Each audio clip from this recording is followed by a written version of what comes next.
الحمد لله نحمده ونستعينه ونستغفره ونؤمن به ونتوكل عليه ونعوذ بالله من شرور أنفسنا ومن سيئات أعمالنا من يهده الله فلا مضل له ومن يضلله فلا هادي له ونشهد أن لا إله إلا الله وحده لا شريك له ونشهد أن سيدنا ومولانا محمدا عبده ورسوله أما بعد فقد قال الله تعالى في الكلام المجيد والفرقان الحميد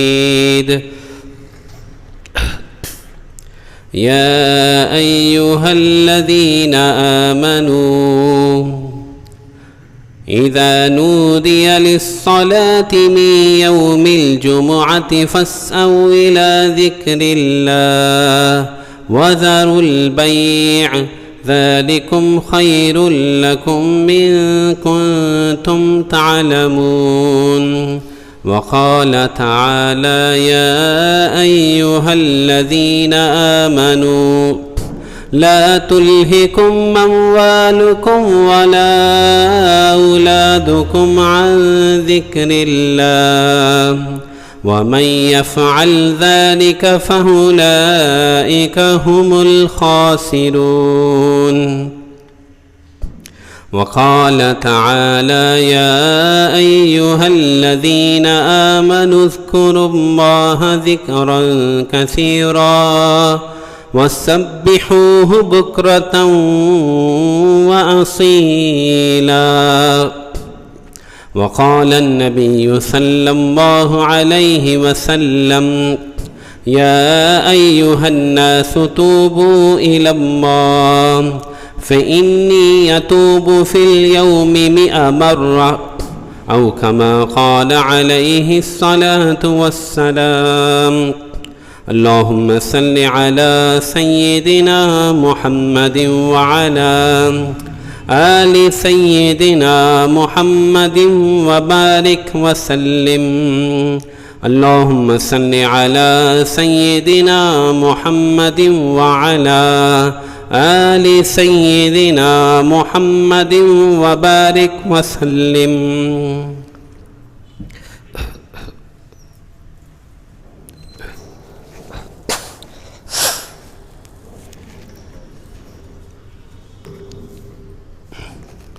محترم حضرات، ہر انسان اس دنیا میں بہت ہی محدود اور گنی چنی گھڑیاں لے کر آیا ہے۔ انسان کی زندگی بظاہر طویل محسوس ہوتی ہے اور شب و روز گزرتے ہیں تو انسان کی زندگی گزرتی چلی جاتی ہے، لیکن حقیقت میں انسان کی زندگی بہت چھوٹی ہے، بہت مختصر ہے۔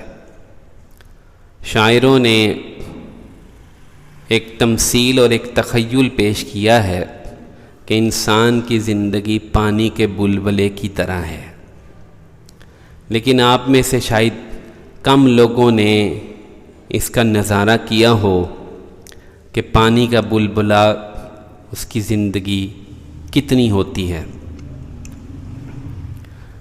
میں ایک دفعہ کوہستان سے دوسری طرف دریا کے دوسری طرف پالس وادی پالس میں میرا بیان تھا اور ہم دوپہر میں وہاں پہنچے تو بارش بہت شدید تھی، تو سردی ہو رہی تھی، تو میں نے ایک ساتھی کو کہا کہ میں واش روم جانا چاہتا ہوں، وضو تازہ کرنا چاہتا ہوں، تو وہ مجھے اپنے گھر لے گئے۔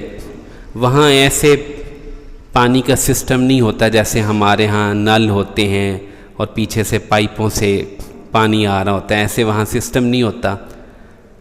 تو بعض گھروں نے چشموں سے ایک پائپ لگائی ہوتی ہے، تو ایک بہت بڑا ٹب اس واش روم میں رکھا ہوا تھا جس سے وہ پانی اس پورے گھر کے لیے جو ہے پورا کرتے تھے. تو جب میں اس واش روم میں گیا تو وہاں پر جو نل تھا اس کے اوپر اس سے ایک قطرہ اس ٹب میں گرتا تھا، اور چونکہ ٹب پہلے سے بھرا ہوا تھا اور بہت بڑا ٹب تھا، ایسا ٹب میں نے نہیں دیکھا زندگی میں. تو اس میں ایک جو ہی وہ گرتا تو ایک بلبلہ پیدا ہوتا، اور وہ بلبلہ چونکہ ہلکی سی لہر اور ارتعاش پیدا ہوتی تو وہ بلبلہ جو ہے وہ بالکل صحیح بڑا بلبلہ پیدا ہوتا، اور وہ پانی کے ٹب کے سینٹر سے کنارے کی طرف جو ہے وہ جانا شروع کر دیتا، اور بالکل ٹھیک.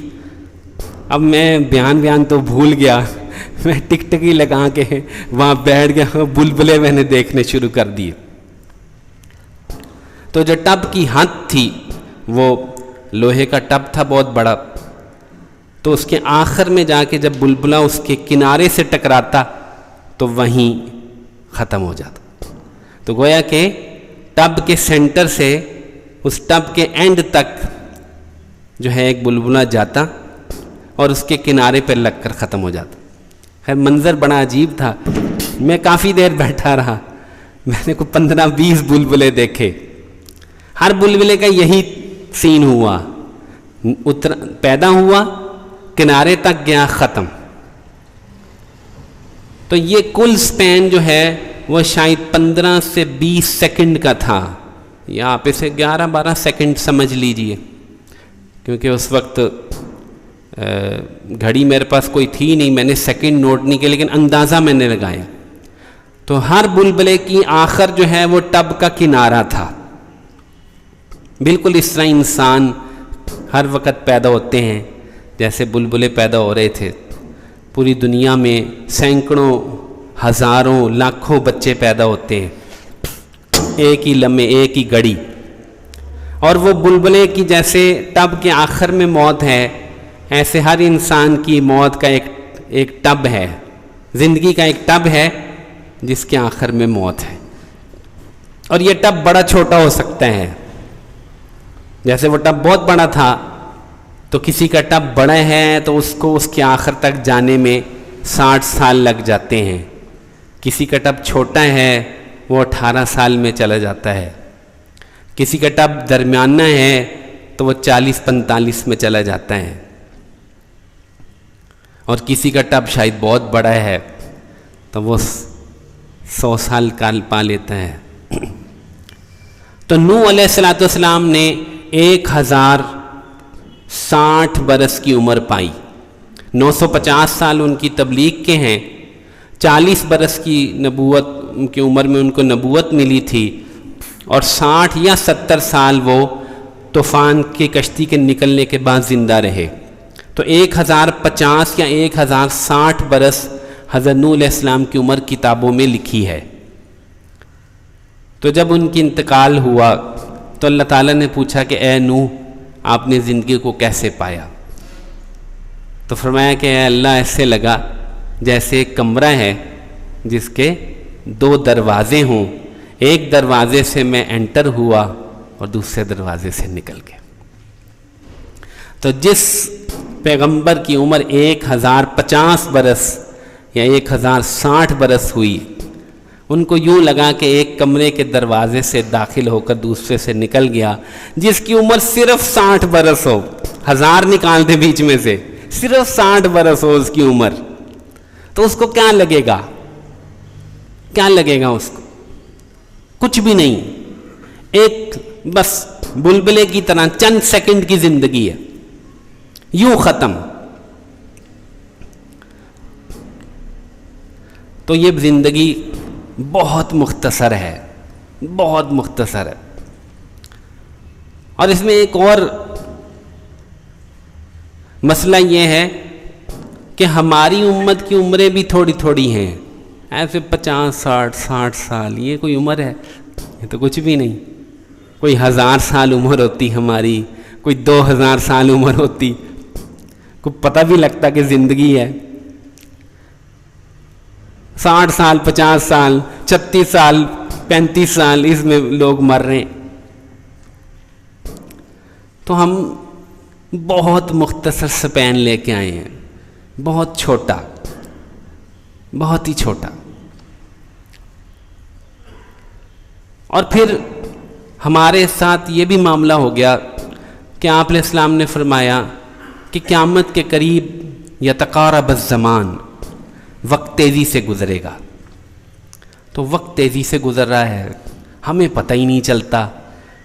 ابھی صبح ہوئی تھی, ابھی شام ہو جاتی. تو ہم کیا کریں؟ اتنی تھوڑی سی, ہمارے حضرت فرماتے ہیں, امام غزالی نے شاید فرمایا, کسی اور بڑے بزرگ کا قول ہے کہ اے لوگو برف والے کو دیکھو اور اس سے عبرت پکڑو.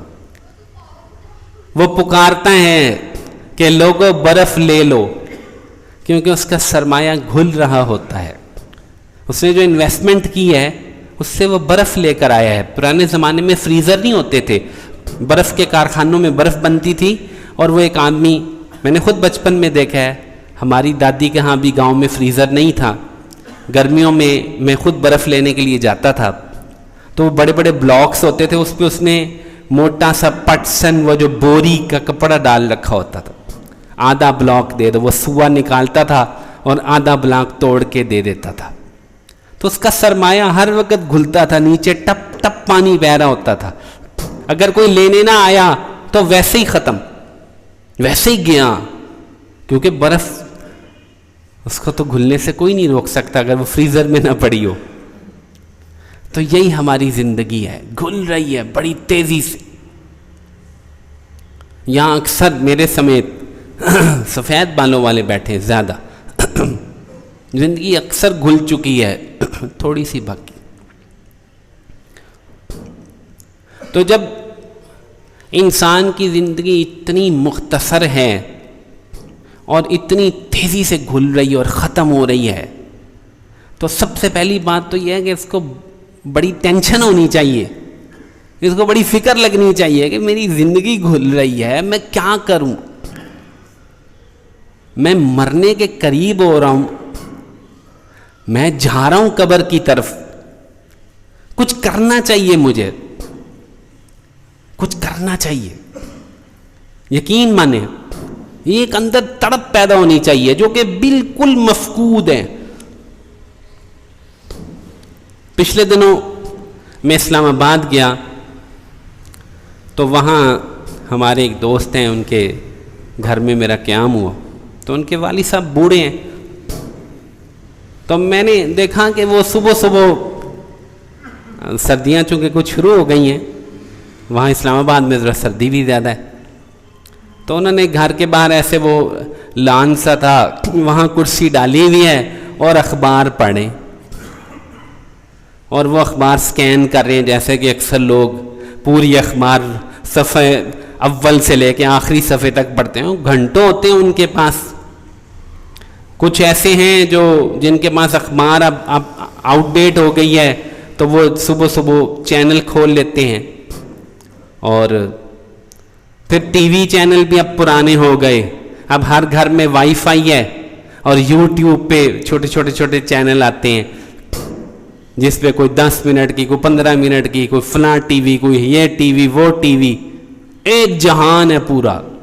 آپ بیٹھ جاؤ لے کے, اس اینکر کو سنو, اس کی بات سنو, یہ ہو گیا امریکہ میں انتخابات ہو گئے تو یہ ہو گیا, پاکستان میں یہ ہو گیا, چائنا میں یہ ہو گیا, سنتے رہو. تو میں ان بزرگوں کو دیکھ رہا تھا کہ یہ بیٹھے ہیں, آخری وقت ہے, جانے کا وقت قریب ہے, اور یہ مزے سے دھوپ میں اخبار پڑھ رہے ہیں.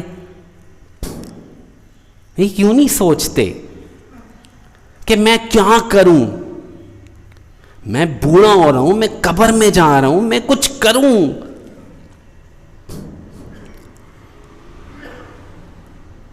کچھ کروں میں اپنی آخرت کے لیے.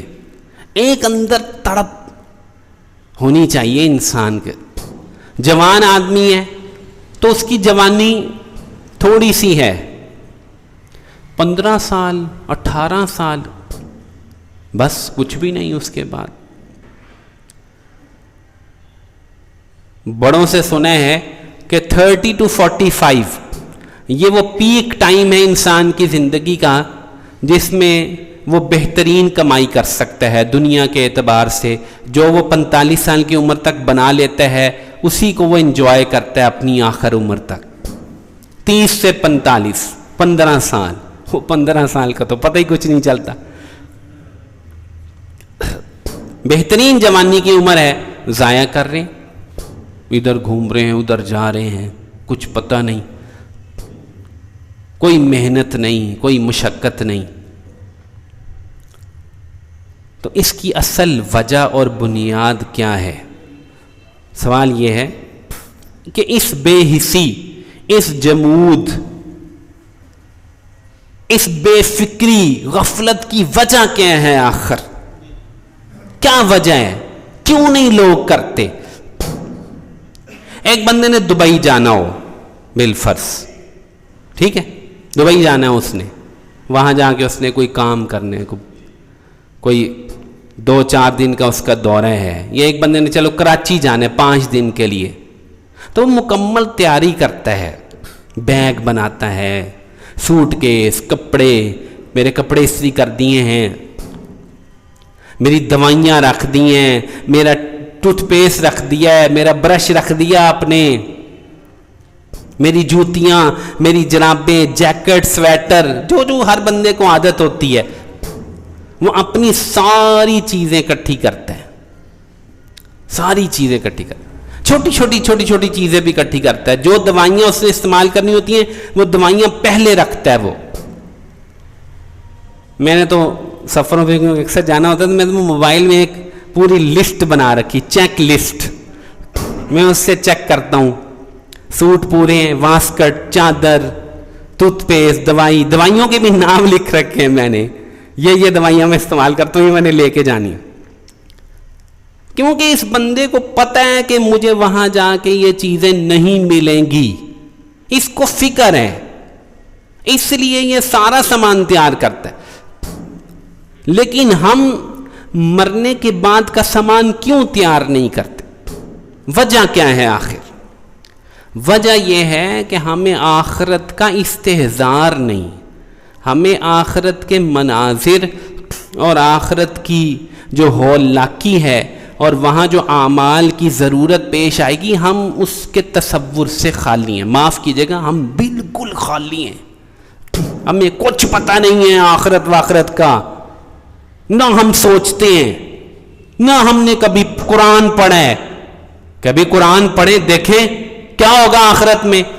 ہمیں فرصت ہی نہیں قرآن پڑھنے کی، نہ ہم قرآن سمجھتے ہیں. قرآن پڑھ لیتے ہیں، سمجھتے کوئی نہیں. ہمیں ایک آیت کا ترجمہ بھی نہیں آتا. اکثر لوگ ایسے ہوں گے ان کو سورۃ فاتحہ کا ترجمہ بھی نہیں آتا. اب ایک آدمی آخرت کے بارے میں سوچتا نہیں، پڑھتا نہیں، وہاں کے احوال کا تذکرہ نہیں کرتا، نہ اس کے گھر میں ہوتا ہے، نہ کھانے میں ہوتا ہے، نہ شادیوں میں ہوتا ہے، اس کو کیا فکر ہوگی آخرت کی؟ آپ خود سوچئے، کیوں وہ تیاری کرے گا؟ جو باتیں ہو رہی ہیں وہ یہ ہے فلاں چیز کا ریٹ اتنا بڑھ گیا، پیٹرول اتنا مہنگا ہو گیا، یہ چیز ایسی ہو گئی،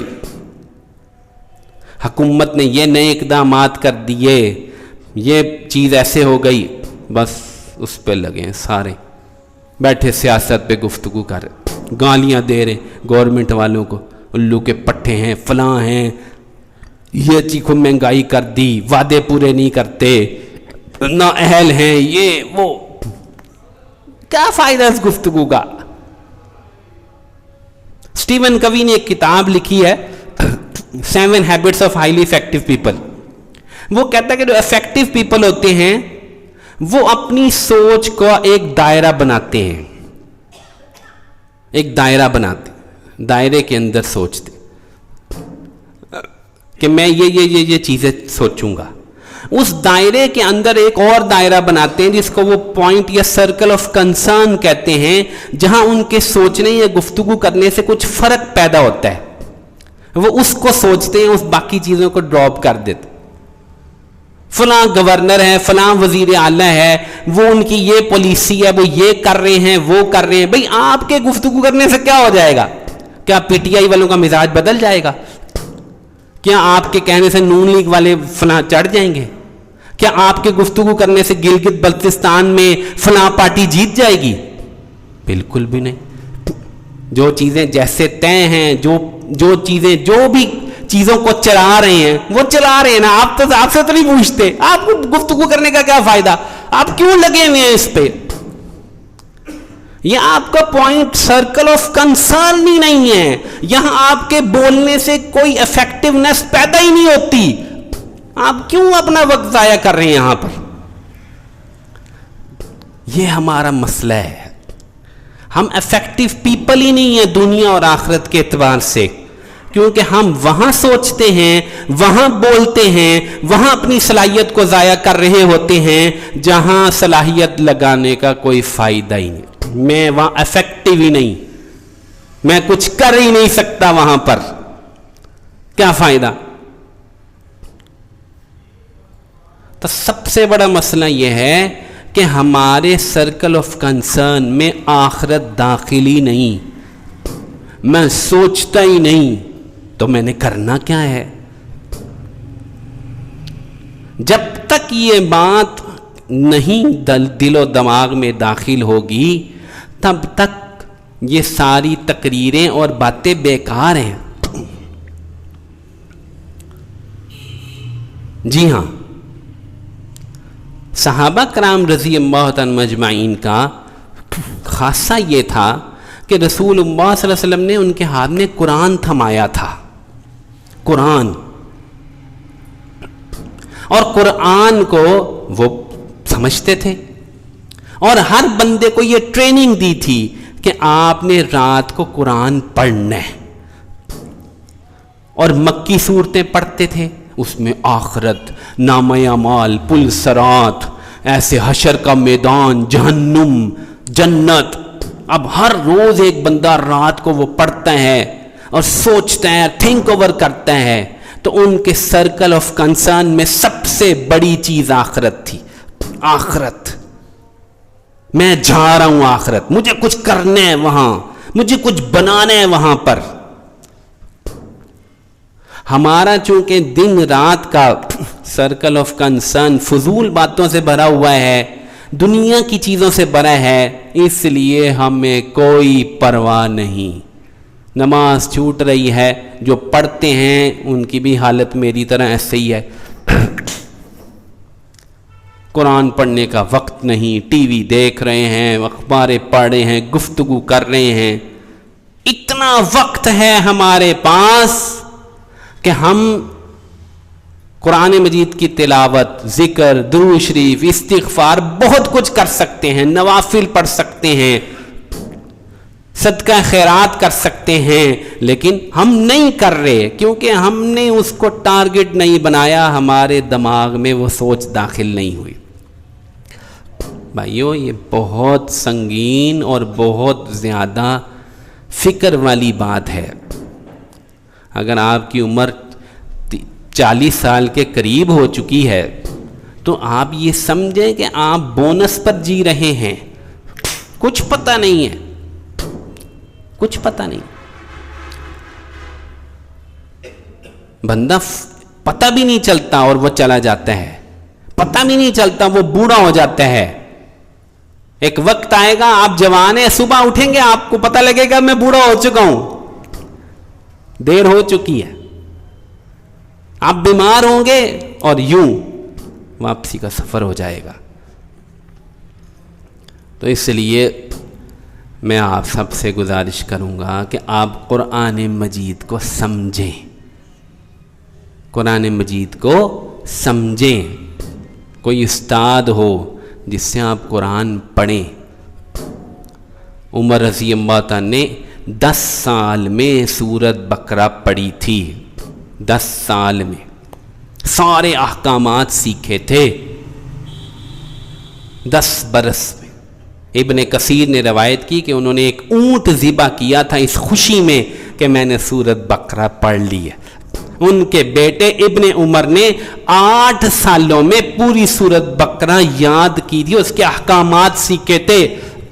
کوئی ہے لاہور شہر میں یا پورے پاکستان میں جو یہ شوق کرے کہ میں لگاتا ہوں زندگی، مجھے کوئی سکھائے سورۃ بقرہ؟ کوئی بھی نہیں۔ کیا ہم یہ چاہتے ہیں کہ ہماری اولاد سورۃ بقرہ سیکھ لے؟ نہیں، میں چاہتا ہوں میرا بچہ MBBS کر لے، BBA کر لے، انجینئرنگ کر لے، CA کر لے، ACCA کر لے۔ بس یہ میری بھی چاہت ہے، میرے بچوں کی بھی یہی چاہت ہے۔ سورۃ بقرہ اس کی کیا ضرورت ہے سیکھنے کی؟ ہے نا مولوی ایک طبقہ ہے وہ پڑھتے نے بس کرتے نے قرات۔ کوئی ہم میں سے ہے جو یہاں جماعت کرا سکے، جس کو اتنا قرآن یاد ہو اور اتنا اچھا پڑھتا ہو کہ آؤ یار آپ نماز پڑھا دو؟ سوچنے کی بات، ہم میں تو اتنی کیپیبلٹی نہیں۔ اگر یہاں مولوی صاحب غائب ہو جائیں تو ہر بندہ دوسرے کی طرف دیکھتا ہے کہ نماز کون پڑھائے گا، اذان کون دے گا۔ تو سورۃ بقرہ سیکھنا جو کہ صحابہ نے اس کو ایک کام سمجھا تھا، ہم نے تو نہیں سمجھا۔ ہم تو قرآن سے کوئی تعلق نہیں۔ میرے بھائیوں، جب تک ہمارا قرآن سے تعلق نہیں بنے گا، ہم قرآن کے قاری اور عاشق نہیں بنیں گے، تب تک ہماری زندگی میں یہ آخرت کا چیپٹر نہیں کھلے گا۔ یہ کھلتا ہے قرآن پہ غور کرنے سے۔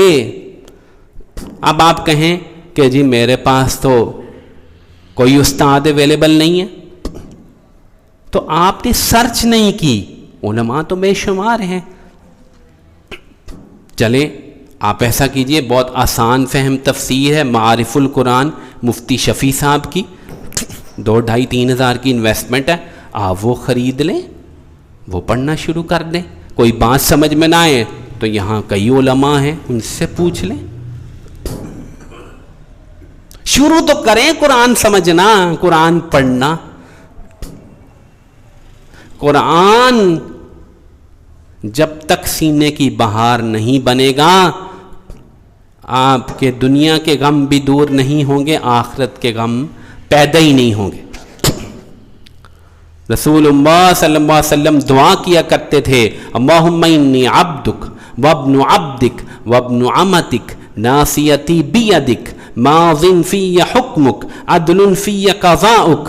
اے اللہ میں آپ کا بندہ ہوں، آپ کے بندے کا بیٹا ہوں، آپ کی باندی کا بیٹا ہوں، ناصیتی بیدک، میری پیشانی آپ کے قبضے میں ہے، آپ کے ہاتھ میں ہے، ماض فی حکمک، آپ کا حکم مجھ پہ چلتا ہے، عدل فی قضاؤک، جو آپ میرے بارے میں فیصلہ کریں وہ عدل ہے، اسألک بکل اسم ہوا لک، میں سوال کرتا ہوں آپ کے اس نام سے جو آپ کا نام ہے، سمیت بہ نفسک، جس سے آپ نے اپنی ذات شریف کو موسوم کیا ہے، او انزلتہ فی کتابک، یا آپ نے اپنے اس نام کو کسی کتاب میں نازل کیا ہے، او استأثرت بہ فی علم الغیب عندک، یا وہ نام آپ نے پردہ غیب میں چھپا رکھا ہے، کسی کو بتایا نہیں، ان تجعل القرآن ربیع قلبی، کہ قرآن کو میرے سینے کی بہار بنا دیجیے، وجلاء احزانی، میرے غموں کا مداوا بنا دیجئے، وذہاب ہمی وغمی، میرے دکھوں کا دور کرنے کا ذریعہ بنا دیجئے۔ کیا خوبصورت دعا ہے، کیا ابدیت ہے اس میں، اور مانگا کیا ہے؟ اپنی ابدیت دکھا دکھا کے اللہ سے، قرآن کو میرے سینے کی بہار بنا دے، قرآن مجھے دے دیجئے۔ آئیے ہم تمنا کریں قرآن کو پانے کی۔ بڑی بڑی ڈگریاں اللہ کے ہاں پیش نہیں ہوں گی، قرآن جس نے پڑھا ہوگا، جس نے قرآن کو سیکھا ہوگا، جس نے قرآن کی تلاوت راتوں کو کی ہوگی، اس کا بہت بڑا درجہ ہوگا، بہت بڑا درجہ ہوگا اس کا۔ اقرأ یقال لصاحب القرآن اقرأ وارتقی ورتل کما کنت ترتل فی الدنیا، صاحب قرآن سے کہا جائے گا پڑھ، اقرأ پڑھ،